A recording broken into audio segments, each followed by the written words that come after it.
The stranger rode into Silverpoint on a Tuesday afternoon when the sun was high enough to bleach the color out of everything. His horse was ordinary, a dusty brown mare that had seen better days. His clothes were simple, trail-worn canvas and faded cotton, the kind working men wore when they couldn't afford anything better. He didn't wear a gun belt, at least not one anyone could see. Just a quiet man on a tired horse, looking for a place to rest. Nobody paid him much attention. Silverpoint was used to drifters, men passing through on their way to somewhere else, somewhere better. The town had money now, thanks to the silver strike 3 years back, and money brought a certain kind of arrogance. The kind that made people look past quiet strangers and focus on themselves. The man dismounted outside the Silver Dollar Hotel, tied his horse to the rail, and walked inside. His boots made soft sounds on the wooden floor. He didn't swagger, didn't announce himself. Just moved like water, smooth and unremarkable. Behind the desk sat a clerk named Wilson, a thin man with spectacles and a perpetual frown. He looked up from his ledger, and his frown deepened. "Need a room," the stranger said. His voice was quiet, weathered, like leather left too long in the sun. Wilson studied him with undisguised disdain. The stranger's clothes, the dust on his boots, the lack of obvious wealth. In Silverpoint, these things mattered. "Rooms are $5 a night," Wilson said, naming a price 3 times higher than it should be. "In advance." The stranger didn't argue. He reached into his pocket and placed 5 silver dollars on the counter. Real silver, not paper. Wilson's eyebrows rose slightly, but he took the money and slid a key across the desk. "Room 7, upstairs and in the hall. No noise, no trouble." "Understood," the stranger said. He took the key and headed for the stairs. But before you find out what happens next, if you're enjoying the story, hit that like button. And if you're not subscribed yet, make sure to join us. Comment what country you're listening from. I love seeing how these stories travel the world. Now, stay with me till the end, because what's coming will surprise you. The stranger's name was Daniel Cross, though nobody in Silverpoint knew that yet. And nobody knew that 15 years ago, Daniel Cross had been the most feared man in 4 territories. A bounty hunter who never missed, never quit, never showed mercy to men who'd earned none. They'd called him the Shadow, because you never saw him coming until it was too late. But that was before he'd buried his wife and daughter, victims of a cholera outbreak in Santa Fe. Before he'd realized that all the money he'd earned, all the outlaws he'd caught, all the reputation he'd built, meant nothing when the people he loved were gone. So Daniel had walked away, sold his guns, burned his wanted posters, and disappeared into the vast emptiness of the West. For 15 years, he'd moved from town to town, working odd jobs, keeping his head down, trying to forget what he'd been, trying to forget what he could still be. That evening, Daniel walked to the saloon for a meal. The Golden Nugget was the finest establishment in Silverpoint, all polished wood and crystal chandeliers. A piano player in the corner filled the air with music. Well-dressed men sat at tables, drinking expensive whiskey and smoking Cuban cigars. Daniel took a table in the back corner, ordered stew and coffee, and ate quietly. He'd learned long ago that the best way to avoid trouble was to be invisible. Don't draw attention. Don't make eye contact. Just exist in the spaces between other people's notice. But invisibility only works until someone decides to see you. Well, a loud voice boomed across the saloon. "Looks like we've got ourselves a beggar dining with his betters." Daniel didn't look up. He'd heard voices like that before. Voices full of money and meanness, the kind that came from men who'd never been told no. Heavy footsteps approached his table. A shadow fell across his plate. "I'm talking to you, drifter." Daniel looked up slowly. The man standing over him was tall and broad, dressed in a tailored suit that probably cost more than most men earned in a year. His face was flushed with whiskey and self-importance. Gold rings glittered on his fingers.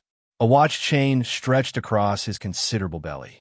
This was Charles Blackwood, owner of the Silverpoint Mining Company, the richest man in 3 counties, and a bully who'd grown fat on power and unchallenged authority. "Can I help you?" Daniel asked quietly. Blackwood laughed. It was a practiced sound designed to humiliate. Around the saloon, conversation stopped. People turned to watch.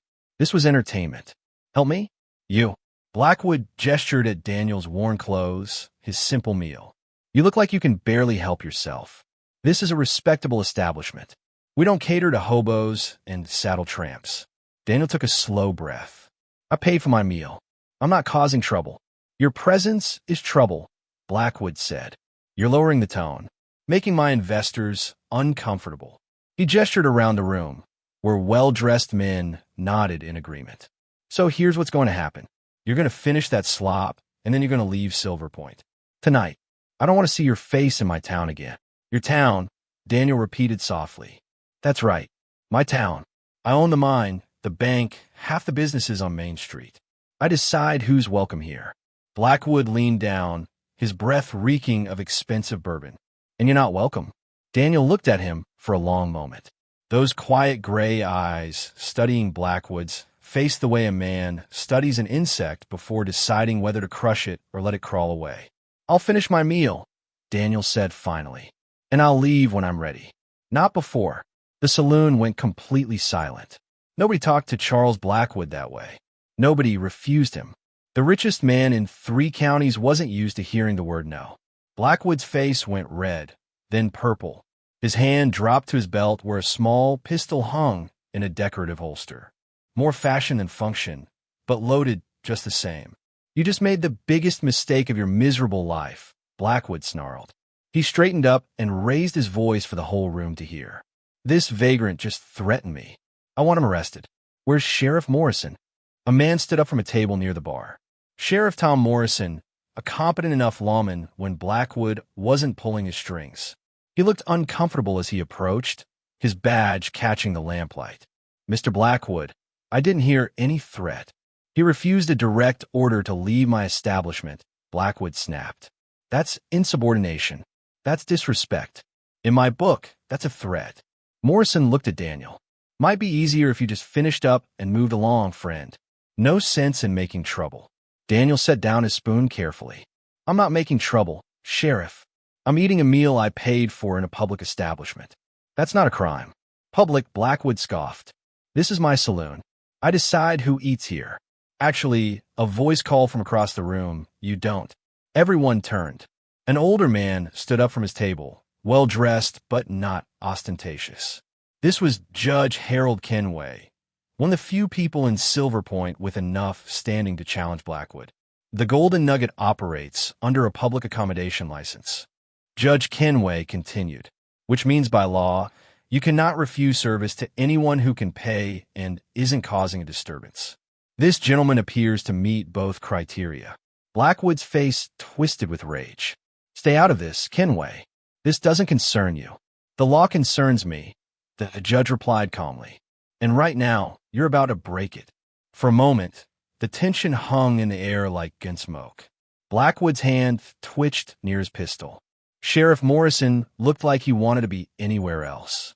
The saloon held its breath. Then Blackwood smiled. It was a cold smile, calculating. Fine, he said. Let the tramp finish his meal. But Morrison, I want him watched. This man looks like trouble. Probably a thief. Maybe worse. I want to make sure he doesn't steal anything before he leaves town. I'll keep an eye on things, Morrison said, relief evident in his voice. Blackwood turned back to Daniel. Enjoy your stew, Drifter. It's the last meal you'll eat in Silverpoint. He walked away, his boots hammering the floor with each step. Daniel went back to eating. His hands were steady. His expression hadn't changed. But something cold had settled behind his eyes, something that had been sleeping for 15 years. Judge Kenway approached the table after Blackwood left. Mind if I sit? Daniel gestured at the empty chair. The judge sat down and studied him thoughtfully. That was brave, Kenway said. Or foolish. With Blackwood, it's hard to tell the difference. Just wanted to finish my meal in peace. Peace is expensive in this town. Blackwood doesn't forget slights. He'll make trouble for you. I've had trouble before, Daniel said quietly. Kenway nodded slowly. I suspect you have. You carry yourself like a man who knows how to handle it. He paused. What brings you to Silverpoint, mister? Cross. Daniel Cross. Just passing through. From where to where? Nowhere in particular. Kenway smiled slightly. A fellow traveler. I respect that. He stood up.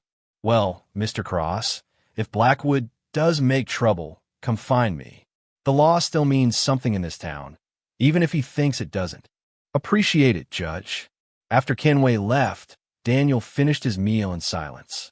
Around him, conversations gradually resumed, but eyes kept drifting his way.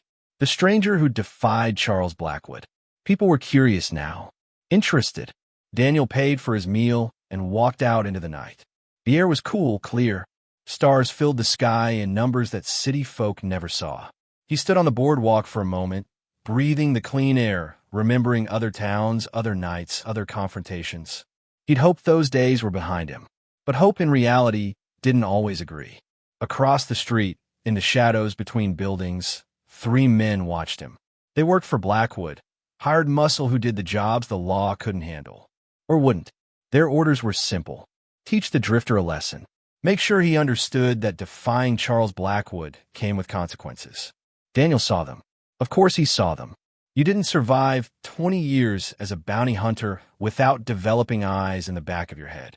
He knew they were waiting for him to walk into a dark alley, to give them the opportunity they needed. So he didn't. He walked straight back to the hotel, went to his room, locked the door, and sat in the darkness by the window, watching, waiting. Old habits died hard. The next morning, Daniel woke early. He'd slept lightly, the way he always did in strange places. His body remembered lessons his mind tried to forget. He washed up, dressed, and went downstairs. The hotel lobby was empty except for Wilson behind the desk. The clerk looked up as Daniel approached. Checking out. Wilson asked hopefully. Not yet. Where can I find work in this town? Wilson blinked. Work? You're looking to stay? For a while. Need to earn some money before I move on. The clerk's expression soured. Good luck with that. Blackwood owns most of the businesses. Word's already spread about last night. Nobody's going to hire you now. We'll see, Daniel said. He walked out into the morning sunlight. Silverpoint was waking up. Shops opening, people moving about their business. Daniel walked down Main Street, stopping at the blacksmith, the general store, the livery stable. Each time, he asked about work. Each time, the answer was the same. Sorry, friend. Not hiring. Try somewhere else. By noon, Daniel understood. Blackwood had put the word out. Nobody employs the drifter. Nobody helps him. Squeeze him until he leaves. It was a familiar tactic. Daniel had seen it used before in other towns by other powerful men who thought money made them untouchable. He was sitting on a bench outside the general store, considering his options, when a young boy approached. Maybe 10 years old, dirty face, torn clothes. Mister, the boy said hesitantly. Yeah. My ma. She needs help. Our roof's got a hole and the rain's coming in. She can't pay much, but she's got food. Good food. Would you help us fix it? Daniel looked at the boy, saw himself at that age, desperate, hungry, trying to help his mother after his father died. Sometimes the past reached out and grabbed you by the throat. Show me, Daniel said. The boy led him to a small house on the edge of town. It was barely more than a shack, weathered wood and sagging foundation. A woman stood in the doorway, thin and worn, worry etched into every line of her face. Tommy, I told you not to bother people, she said. Ma, he can help. I know he can. The woman looked at Daniel with a mixture of hope and embarrassment. I'm Sarah Mitchell. My husband died 2 years ago. Mine accident. Tommy's right, we got a hole in the roof, but I can't afford to hire someone. If you help us, I can feed you. That's all I got to offer. Daniel looked up at the roof, saw the damaged section, assessed what needed doing. You got tools? Lumber? Some. My husband's old things. Then I can fix it, and a meal's payment enough. Relief flooded Sarah's face. Thank you. God bless you. Daniel spent the rest of the day working on the roof. It was simple labor, the kind he'd done 100 times in 100 towns. Hammer and nails, measuring twice and cutting once. The work was honest, clean, uncomplicated. By late afternoon, the roof was patch solid. Sarah fed him stew and fresh bread, the best meal he'd had in weeks. Tommy sat across from him, eyes wide with admiration. You're good at fixing things, the boy said. Had practice. Will you stay? In Silverpoint, I mean. We could use someone like you. Daniel looked at Sarah. saw the quiet hope in her eyes, the desperate need for help that pride wouldn't let her speak aloud. "For a while," he said. "We'll see." That evening, as Daniel walked back toward the hotel, a carriage pulled up beside him. Expensive, polished wood and brass fittings. The door opened, and Judge Kenway looked out. "Mr. Cross, mind if we talk?" Daniel climbed in. The interior was plush, comfortable. Kenway sat across from him, a serious expression on his weathered face. "I heard you fixed Sarah Mitchell's roof today. Word travels fast. In small towns, it always does." Kenway paused. "That was kind. She's had a hard time since her husband died. Blackwood owns the mine that killed him, but he's never paid a cent in compensation." "Why not?" "Because he doesn't have to. The contracts the miners sign absolve the company of responsibility. Legal, but not moral." Kenway looked at Daniel directly. "You've made an enemy of a powerful man, Mr. Cross. Helping people he considers beneath his notice will only make things worse." "I'm not afraid of Blackwood. Maybe you should be. He's not just rich. He's vindictive. Men who cross him tend to have accidents. Their businesses burn down. They get run out of town. Or worse." "Worse?" Kenway's expression darkened. A ranch hand named Cooper spoke out against Blackwood's business practices 6 months ago. Accused him of cheating on mineral rights. Cooper was found dead in an alley a week later. Sheriff Morrison called it a robbery gone wrong. Was it? Cooper still had money in his pockets. His watch was on his wrist. Kenway leaned forward. "I'm telling you this because I like you, Mr. Cross. You seem like a decent man. But decent men don't last long in Silverpoint unless they learn to bend. And you don't strike me as the bending type." "I'm not." "Then be careful. Blackwood's not done with you." The judge was right. That night, 3 men came to Daniel's hotel room. He heard them in the hallway, whispering, trying to be quiet. But Daniel had been expecting them. He wasn't in the room when they kicked in the door. He was in the hallway behind them, pressed against the wall in the darkness. As they burst into the empty room, Daniel moved. His elbow caught the first man in the back of the head. The man dropped without a sound. The second one turned, reaching for his gun, but Daniel's hand was already there, twisting the weapon from his grip. A short punch to the solar plexus, and he folded. The third man was faster, smarter. He backed away, his own gun clearing leather. But Daniel was already moving, closing the distance before the barrel could rise. A strike to the wrist, a knee to the gut, and the gun clattered to the floor. All 3 men were down in less than 10 seconds. Daniel stood over them, breathing steady, no sweat on his brow. It had been 15 years since he'd fought like that, but the skills were still there. Muscle memory and instinct sharp as ever. Sheriff Morrison arrived within minutes, summoned by the noise. He found Daniel standing calmly in the hallway, the 3 men groaning on the floor. "What happened here?" Morrison demanded. "They broke into my room," Daniel said simply. "I defended myself." Morrison looked at the 3 men, recognized them as Blackwood's employees. His jaw tightened. "Anyone hurt badly?" "Just their pride." Morrison sighed. "This is going to cause problems. They started it. Doesn't matter. Blackwood will twist this. Say you attacked his men unprovoked." Morrison looked at Daniel with something like pity. "You should leave town, Mr. Cross. Tonight, before this gets worse." "I'm not leaving." "Then you're a fool." Maybe, Daniel thought, but he was tired of running. Tired of letting men like Blackwood push people around just because they could. Tired of being invisible. The next morning, Daniel walked to the saloon for breakfast. The Golden Nugget was quieter than the night before, just a few early customers. Daniel took the same table in the back corner and ordered coffee and eggs. Charles Blackwood entered 10 minutes later, flanked by 4 armed men. Not the 3 from last night, fresh muscle. Professional gunmen by the look of them, hard-eyed and dangerous. The saloon emptied quickly. People grabbed their things and hurried out, not wanting to be caught in whatever was coming. Blackwood walked straight to Daniel's table and stood there, fury radiating from him like heat. "You assaulted my men last night," Blackwood said, his voice tight with controlled rage. "They broke into my room," Daniel replied calmly. "That's attempted robbery. Maybe attempted murder. I was defending myself." "Lies. My men were investigating a disturbance. You attacked them without provocation." That what they told you? Blackwood slammed his hand on the table. I don't care what they told me. I don't care what the truth is. What I care about is that you're still here in my town, breathing my air, disrespecting my authority. Daniel took a sip of coffee. Your authority doesn't extend to deciding who breathes.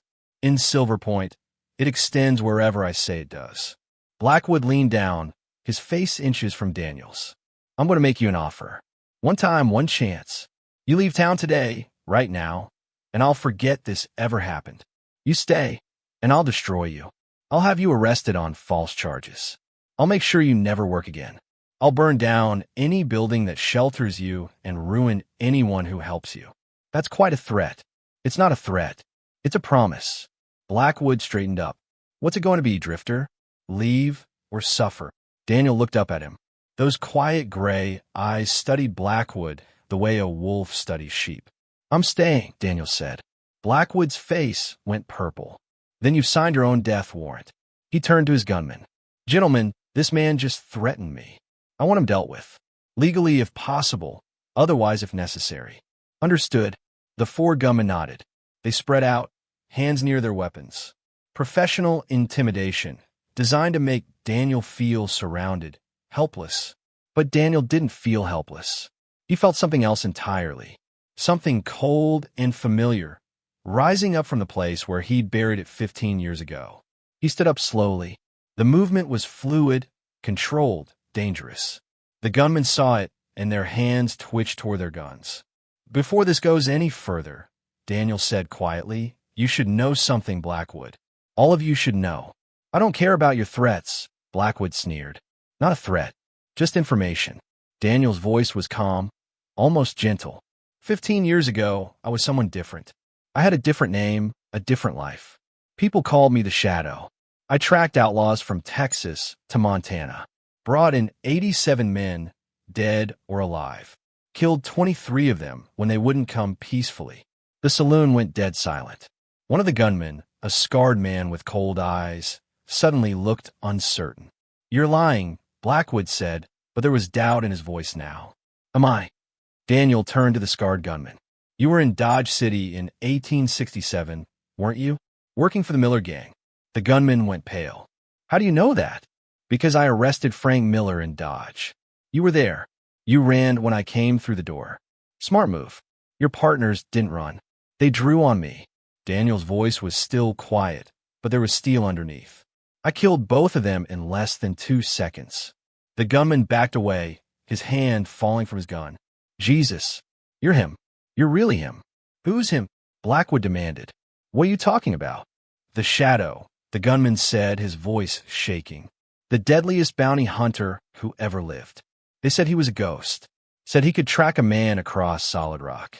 Said when he decided you were dead, you were already in the ground, just didn't know it yet. The other 3 gunmen exchanged nervous glances. Suddenly, this wasn't a simple intimidation job anymore. This was something far more dangerous. Blackwood's face had gone from purple to pale. That's just a story. A legend. Legends usually start with truth, Daniel said. He reached into his coat, moving slowly so nobody would get jumpy. He pulled out a small leather case and tossed it on the table. Blackwood picked it up with trembling hands and opened it. Inside was a tarnished U.S. Marshal's badge and a faded photograph of a younger man, hard-faced and dangerous, standing next to a pile of captured outlaws. The face in the photograph was unmistakably Daniel Cross. I walked away, Daniel continued.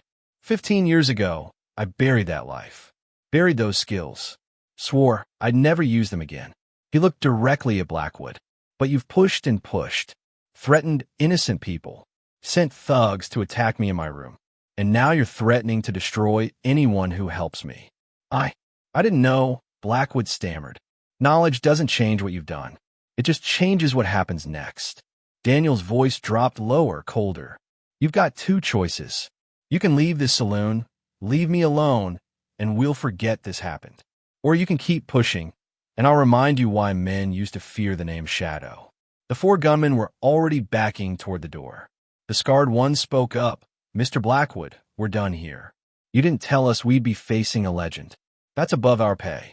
Get back here, Blackwood shouted. I'm paying you to protect me. Not enough to die for you, the gunman said. Nobody pays that much. He and the others walked out, leaving Blackwood alone.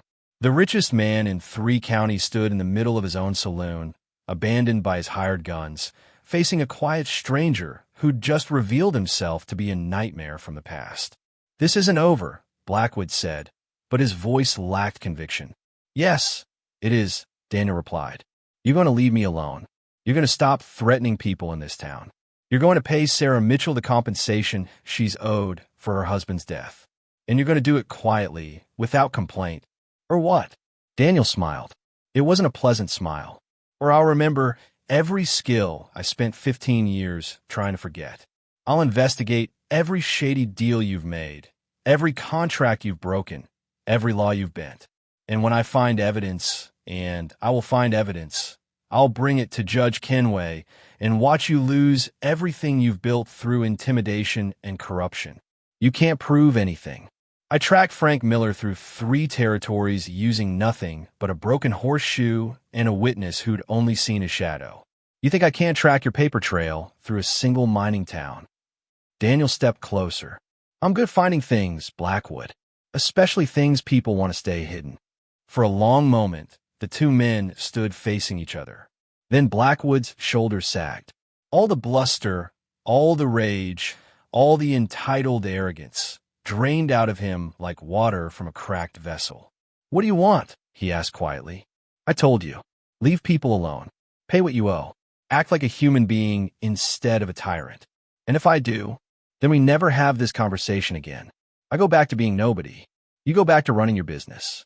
But honestly, legally, Blackwood nodded slowly. He'd been beaten, and he knew it. Not with fists or guns, but with something more fundamental. Fear. The realization that he'd finally met someone he couldn't bully, couldn't buy, couldn't intimidate. I'll have a check delivered to Mrs. Mitchell, Blackwood said. $10,000. That should cover her husband's death, and then some. Make it 20. She's got a boy to raise and a house that's falling apart. 20,000? That's robbery. Daniel's expression didn't change. No, that's justice. The kind you've been avoiding for years. Blackwood's jaw worked, but he nodded. Fine. 20,000. He turned to leave, then stopped at the door. The legend said the shadow retired because he lost his family. That true? Yes. I'm sorry for your loss. Daniel said nothing. Some wounds didn't heal with apologies. After Blackwood left, Judge Kenway entered the saloon. He must have been waiting nearby, listening. He sat down at Daniel's table with a thoughtful expression. The shadow, Kenway said.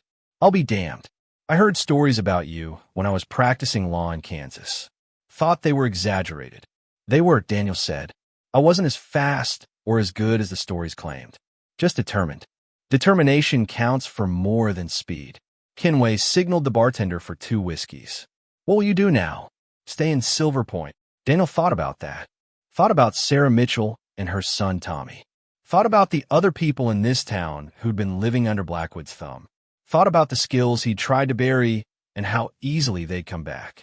For a while, he said finally, someone needs to make sure Blackwood keeps his word. And then I'll move on. Same as always. The whiskeys arrived. Kenway raised his glass. To legends who know when to stay buried and when to rise again. They drank. Over the following weeks, Silverpoint changed. Blackwood delivered the check to Sarah Mitchell, who cried when she saw the amount. He started paying fair wages at the mine, stopped threatening business owners who didn't kowtow to his every demand.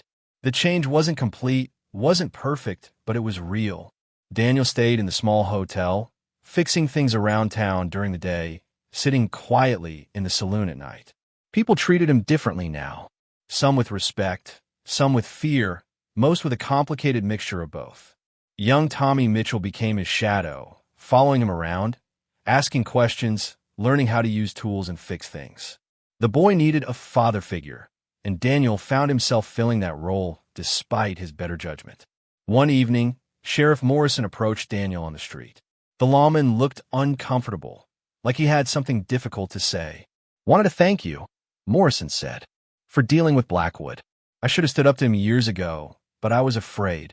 Afraid of losing my job. Afraid of what he'd do. Fear's a powerful thing, Daniel replied. That's the truth. Morrison paused. There's talk of making you deputy. Town council thinks having someone with your reputation would help keep order. I'm not a lawman anymore. Could be again. Could do some good. Daniel thought about it. Thought about wearing a badge again, carrying the authority he'd once wielded. But he also thought about the weight of it, the responsibility, the violence that always seemed to follow the law. I appreciate the offer, he said finally. But no, I'm just passing through. Passing through for 6 weeks now, Morrison observed. Some places take longer to pass through than others. A month later, a telegram arrived for Daniel. It was from an old contact in Santa Fe, a fellow bounty hunter who'd retired about the same time. The message was brief. Heard you resurfaced. Hope you're doing well. If you ever want to talk about old times, I'm still here. Your friend, Jacob. Daniel stood in the telegraph office, holding the paper, feeling the pull of the past. Part of him wanted to ignore it, to keep pretending he was just a drifter with no history. But another part, the part that had faced down Blackwood and his gunman, wanted to remember, wanted to acknowledge what he'd been, even if he couldn't be it anymore. He wrote back, I'm well. Found a place to rest for a while. Old times are old. Let them stay that way. But thank you for remembering. Daniel. That night, Daniel sat on the porch of Sarah Mitchell's house, watching Tommy practice hammering nails. The boy was getting good, his strikes more confident, more accurate. You think I could learn to shoot like you? Tommy asked suddenly. I don't shoot anymore, Daniel said. But you used to. You were the best. Being the best at killing isn't something to aspire to, Tommy. The boy thought about that. But you stop bad men. Save people. That's good, isn't it? Stopping bad men is good, Daniel agreed. But there's usually more than one way to do it. Violence should always be the last choice, not the first. Did you always choose it last? Daniel was quiet for a moment. No. Sometimes I chose it too quickly. Sometimes I was angry or impatient or just tired of running. And those choices haunt me. Is that why you don't shoot anymore? That's part of it. Tommy hammered another nail, perfectly straight this time. I'm glad you came to Silverpoint, Mr. Cross. Even if you don't stay forever. Me too, Tommy. Me too. 3 months after arriving in Silverpoint, Daniel was preparing to leave. His horse was packed, his few belongings secured. Sarah and Tommy stood on their porch, watching him get ready to ride out. You don't have to go, Sarah said quietly. I do. It's what I do. Move from place to place, help where I can, then move on. You've helped more than you know. This whole town's different because of you. Daniel shook his head. Blackwood's different because he learned his limits. The town just benefited from that. But the change won't last unless people maintain it themselves. We will, Tommy said. I promise. Daniel looked at the boy, saw the determination in his young face, and smiled. I believe you. He mounted his horse and turned toward the road leading out of town. But before he left, Judge Kenway appeared, walking quickly down the street. Mr. Cross, wait. There's been a development. Daniel reined in his horse. What kind of development? 3 men rode into town this morning. Rough types, heavily armed. They're asking about someone called the Shadow. Asking if he's really here. What did you tell them? Nothing yet. But they're at the Golden Nugget now, and they look like trouble. Kenway's expression was worried. One of them has a wanted poster. Old one, from 15 years ago. It's got her description on it. Daniel felt something cold settle in his chest. He'd known this might happen eventually. The past didn't stay buried forever, no matter how deep you dug the grave. Did the poster have a name on it? Daniel asked. Just the Shadow. And a reward. $10,000 for information leading to your whereabouts. Who posted the reward? A man named Garrett McCain. Ring any bells? It did. Garrett McCain had been one of the outlaws Daniel had tracked 16 years ago. The leader of a gang that had robbed banks and killed witnesses. Daniel had caught most of the gang, but Garrett had escaped. The man had sworn revenge before disappearing into Mexico. Apparently, he was back. I need to handle this, Daniel said quietly. You don't have to face them alone, Kenway replied. Sheriff Morrison can help. So can I. This isn't your fight. It is if those men start trouble in my town. Daniel looked at the judge, saw the genuine concern in his eyes. If I face them, there'll be violence. Men will die. Is that what you want in Silverpoint? I want justice. Same as you. Justice and killing aren't always the same thing. Sometimes they are. You taught Blackwood that. Daniel sat on his horse, feeling the weight of the decision. He could ride out now, lead these men away from Silverpoint. But that would just delay the confrontation, and it might put innocents in danger when the fight finally came. Or he could end it here. Now, one last time. All right, Daniel said. He dismounted and began unpacking his saddlebags. What are you looking for? Kenway asked. Daniel pulled out a bundle wrapped in oilcloth. He unwrapped it carefully, revealing a gun belt he hadn't worn in 15 years. The leather was old but well-maintained. The twin Colt peacemakers in their holsters gleamed with careful oil. He strapped on the belt. It settled on his hips like it had never left. Muscle memory made his hands check the revolvers automatically, spinning the cylinders, checking the loads, testing the draw. Everything worked perfectly. Of course it did. Some things you took care of even when you swore you'd never use them again. Stay back, Daniel told Kenway. No matter what happens, stay back. He walked toward the golden nugget. Word had already spread. People lined the street, watching from windows and doorways, staying out of the line of fire. They'd heard the stories about the shadow. Now they'd see if the stories were true. Daniel pushed through the saloon doors. The three men were sitting at a table in the center of the room. They looked up as he entered, and recognition flickered in their eyes. The man in the middle stood up slowly. He was in his 50s, weathered and hard, with a scar across his throat. Garrett McCain. Well, Garrett said. The shadow himself. I was starting to think the rumors were wrong. They usually are, Daniel replied quietly. Not this time. I've been looking for you for 16 years, Cross. 16 years of waiting, planning, hiring the best guns I could find. He gestured at the two men flanking him. These are the Dalton brothers. Fast, mean, and they hate bounty hunters as much as I do. Daniel studied the two brothers. Both young, both confident, both dead if this went the way it was about to go. You don't want this fight, Garrett, Daniel said. Walk away. I've got no quarrel with you anymore. You killed my brother, my father, most of my gang. You destroyed everything I built. You built a criminal empire on blood and robbery. I just ended it, and now I'm ending you. Garrett's hand hovered near his gun. 3 against 1, Cross. Even legends can die. Everyone dies eventually, Daniel said. Question is whether you want it to be today. The saloon was silent. Not even breathing could be heard. Outside, the town held its breath. Then Garrett drew. He was fast, faster than most men Daniel had faced. The gun clearing leather in a blur, the hammer cocking back, the barrel rising. But Daniel was faster.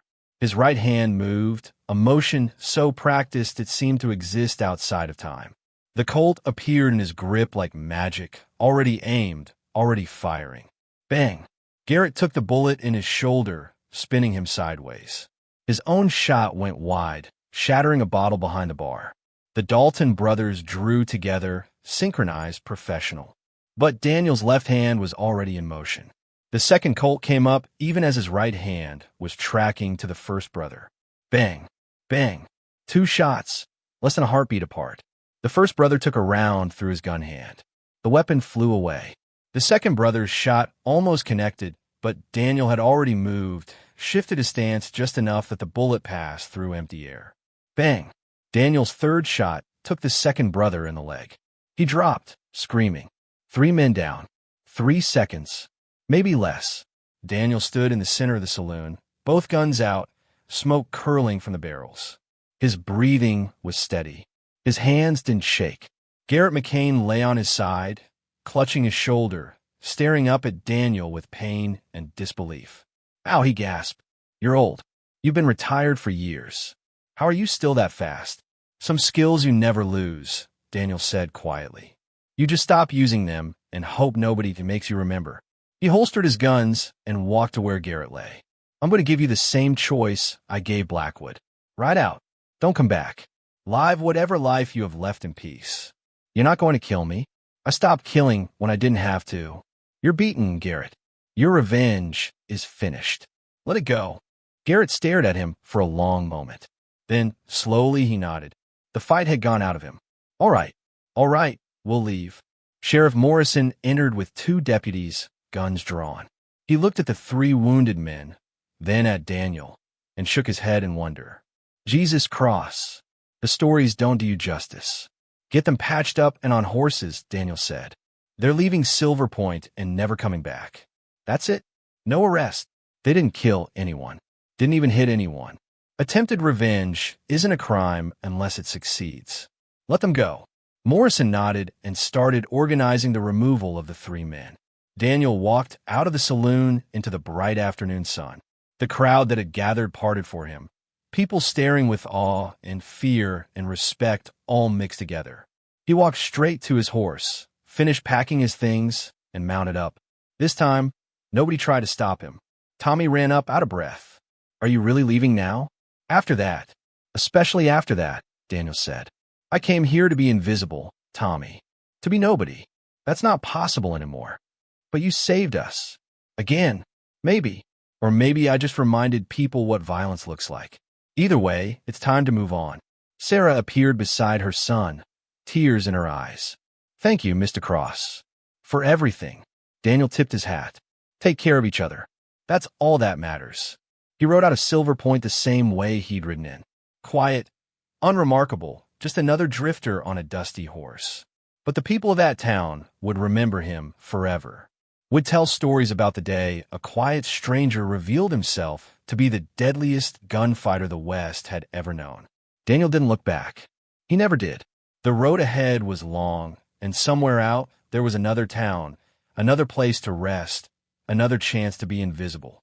At least until the next time someone pushed too hard and made him remember. Because the shadow never truly retired. He just learned to stay in the dark until the light called him out. And when it did, when it absolutely had to, he was still the fastest, most dangerous thing to ever walk in daylight. That was his burden. That was his gift. That was the legend that would never truly die, no matter how many years he spent trying to bury it. Daniel Cross rode into the sunset, leaving Silverpoint behind. But the story of what happened there would spread across the West, adding another chapter to the legend of the Shadow. And somewhere in another town, another bully would hear that story and think twice before laughing at the next quiet stranger who rode in on a tired horse. Because you never knew. You just never knew who you were really facing until it was too late. And by then, the Shadow had already won. If you enjoyed this tale of hidden legends and the price of power, hit that like button and subscribe to our channel. We bring you stories of the Old West every week, tales of honor, justice, and the men who shaped the frontier with their courage and their guns. Comment below telling us where you're listening from and which part of the story grabbed you most. Until next time, partner, keep your eyes sharp and your judgments fair. You never know when a legend might be sitting right across from you.